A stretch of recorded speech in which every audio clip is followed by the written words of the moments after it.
नमस्कार, मैं हूं संतोष गुप्ता। जालवा ब्लॉग में आप सभी का स्वागत है। आज हमारी मौजूदगी हथुआ में है और हथुआ में मंदिर के पास है, आप लोग देख सकते हैं। देखिए, और यहाँ का कैसा क्या बैकग्राउंड है मैं आप सभी को दिखाने का मैं बार बार प्रयास कर रहा हूँ। आप लोग ऐसे ही वीडियो में बने रहिए। देखिए वो नीचे जो घर दिख रहा है, अभी हम लोग उसमें चलेंगे। देखिए मैं आपको जूम करके दिखा दे रहा हूँ। वो जो नीचे घर दिख रहा है, अभी हम लोग उसमें जाएंगे नीचे। अभी हमारी मौजूदगी यहाँ पे हथुआ में है और ये हथुआ का आप लोग देख सकते हैं। ये हथुआ का ये कुआं है, देख सकते हैं आप लोग कैसे है, आप लोग देख सकते हैं। और वो सामने उधर वो मंदिर है, आप लोग देख सकते हैं। वीडियो में ऐसे ही बने रहिए, देख सकते हैं आप लोग। बस आप लोग ऐसे वीडियो में बने। यहाँ पे देखिए ये भैया लाइट नया लगा रहे हैं।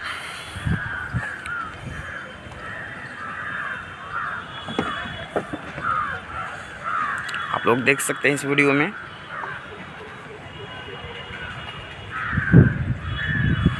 ये माता रानी का मंदिर है। यहाँ पर अभी हम लोग आगे चलेंगे, देखेंगे कैसे क्या हो रहा है। आप सभी ऐसे वीडियो में बने रहिए।